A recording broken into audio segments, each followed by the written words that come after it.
And welcome back to the program. Now to the United States and President Barack Obama. The New York Times reports this week on the evolution of the U.S. president when it comes to national security.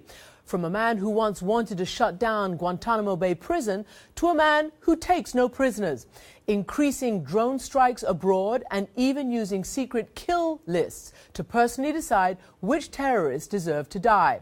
This has caused a predictable uproar amongst human rights groups and others worried about the lack of transparency and the killing of civilians.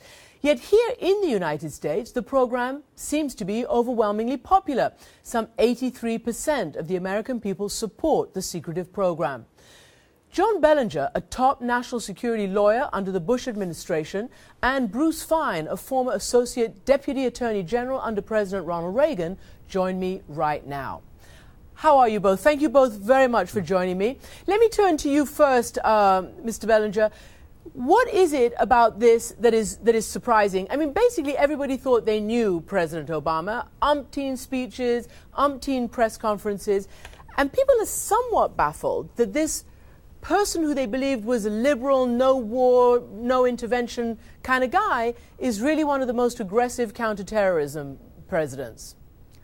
Well, it is kind of remarkable. Here's the guy who got the Nobel Peace Prize within his first few months of being in office and who all the Europeans thought was going to stop and reverse all of the policies of the Bush administration, in fact, has ramped up drone strikes, killing several thousand people through 300 drone strikes in 4 different countries around the world. And now today's story is saying that he's been personally directing this. It looks like he's trying to speak to 2 audiences and do 2 things at the same time. On the one hand, for a domestic audience, he's trying to look extremely tough. He's personally directing this war on terror, but at the same time trying to speak to a certain extent to human rights groups and maybe even to the international community by saying, but look how carefully I'm doing it. I'm doing this much more carefully than George Bush ever did. I'm taking things off the table and doing this only in the most precise and legal way. Well, let me ask you then, Mr. Fein. You used to work for the Reagan administration. One of the things the New York Times described the president as was trying to keep American values and ideals even as he pursues this policy. There's a little paragraph about how he pays very careful attention to the war writings of St. Augustine and Thomas Aquinas. Do you believe that this is a policy that is consistent with American values? No, and it's not consistent with the rule of law or the Constitution. The first observation I'd make is from Tacitus, as the Roman Empire, the Roman Republic tumbled into the Roman Empire, and he said the worst crimes were dared by few, willed by more, tolerated by all. Simply because they're tolerated by all doesn't make them correct. For example, the fact that there's no attempt to capture anymore, there's just kill strikes, is a violation of the rules of law. We have a president who thinks that he needs to inquire of St. Augustine rather than checks and balances and transparency here. We even have, in the quotation, Michael Hayden, former director of the CIA and the National Security Agency, saying, in a democracy, you don't go to war based upon legal memos locked up in a vault in the Department of Justice. You have this secrecy. We have one branch of government playing judge, jury, and prosecutor, as well as executioner. The very definition of tyranny in that combination of powers, according to the Founding Fathers. All of this is done well beyond the authorization to use military force passed by Congress, which limited the universe of targets to those who were directly implicated in 9/11 or harbored those who were. All right, Mr. Bellinger, is that correct? Is that definition of what's allowed and not allowed under the law correct? I understood that there have been authorizations by the Justice Department for these kinds of strikes. Well, I think Mr. Fein's criticism probably goes farther than I would want to say. I mean, these programs did begin, although not nearly in this robustness during the Bush administration. Now, President Obama has ramped these up enormously. He really is conducting a global war on terror by using drone strikes in Pakistan, Afghanistan, Yemen, and Somalia. The remarkable thing is, frankly, that we don't see the outrage amongst the Europeans. I think they were outraged over Guantanamo, where we were holding people, most of whom were let go. But most Europeans and even human rights groups around the world have essentially looked the other way while these targeted killings are going on. I personally believe that they are permissible under both international and domestic law, and the administration is trying to do a better job in laying out the legal rationale. But it's a very edgy program. No country in the world has come out and said, we support what the Obama administration is doing. We believe it's lawful. So I think they're on thin ice here. Well, let me read to both of you this from Dennis Blair, who was the former director of the National Intelligence before he was fired. He has said that this is, in fact, a very seductive policy, that it's politically advantageous, it's low cost, no U.S. casualties, gives the appearance of toughness, plays well domestically, and here's the rub, it's unpopular only in other countries. It's unpopular only in other countries. So what do you think of that? Is that something that could compromise long-term national security goals, Mr. Fine?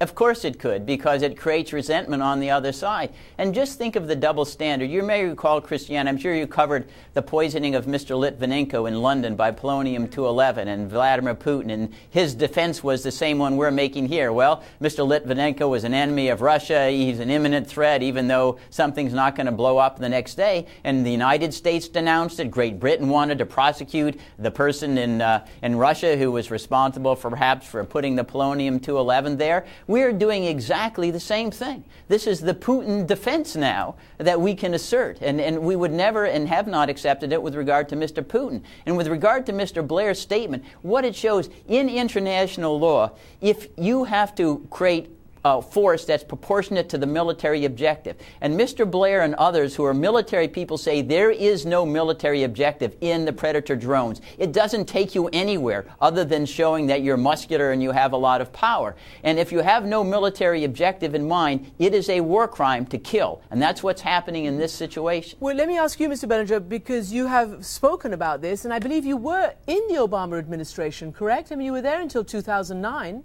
Well, only for about the first day of the Obama administration. All right. Yeah. But do you think then that there is a potential backlash when it comes to foreign policy? Do you think more needs to be done to explain this policy, or do you think it needs to be reined in? Do you support this?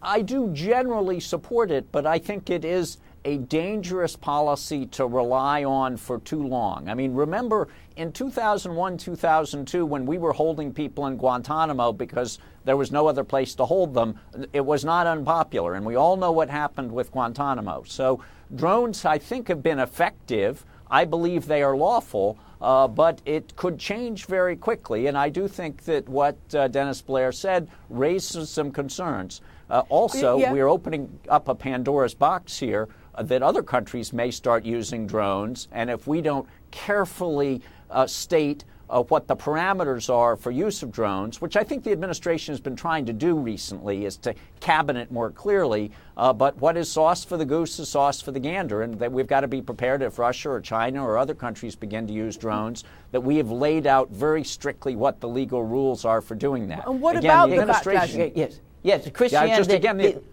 Go ahead, Mr. The backlash has already occurred. Read the front page of the Washington Post today about Yemen.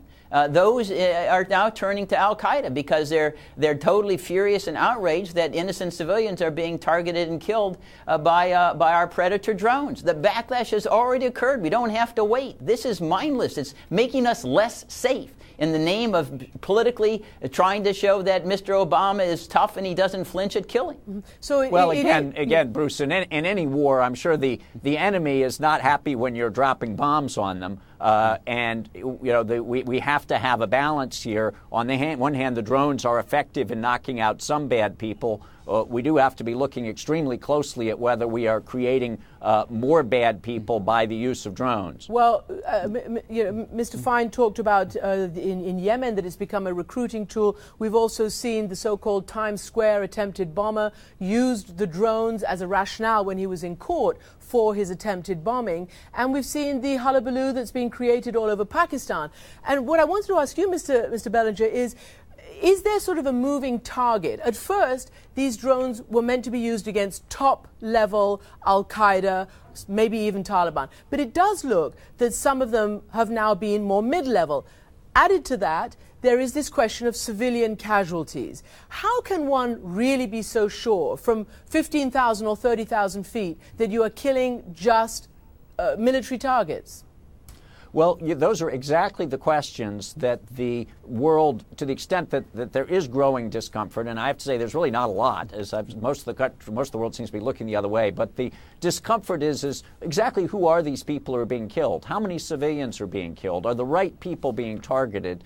There's not a lot of information out there. The administration has been doing a better job through a series of speeches in explaining who's being targeted and what the legal rationale is. But the latest controversy is the administration focusing now not on particular individuals who they even know who they are, but on so-called signature strikes where there seems to be a group of people who look like they might be al-Qaeda, but without even knowing who those people might be. And that's been ridiculed by the CIA as, 3 people doing jumping jacks as a signature target for killing and using the Predator drones there. And with regard in general to the idea of the civilian deaths, we know that they're large because the CIA standard is to prove that they were innocent is after you've killed them. If they come up with intelligence that shows that they were not involved in al-Qaeda, then they confess they made an error. Mr. But the assumption is that anybody within the vicinity of someone who they think is al-Qaeda must automatically be the militant because al-Qaeda doesn't permit, they're paranoid and doesn't permit anyone to be close to them otherwise. Okay, Mr. Something Fine. never verified. Mr. Fine, I can't let you go without asking you, how does this differ to the airstrikes under President Reagan that were designed to kill Muammar Gaddafi back in the 80s and did kill civilians around him? Yes, that was a specific retaliation for acts of terror that occurred in Berlin that Mr. Gaddafi, we had intelligence confirmed later on, was responsible for. It's a one-time reaction, in some sense, self-defense. It wasn't a continued policy, and there was a particular crime that we associated with the target. All right. Bruce Fine, John Bellinger, thank you so much indeed for joining me. Nice to be with you. Thank you. And up next, a reign of terror doesn't always end with a bang. Sometimes it ends with a few soft words. We'll hear them when we come back.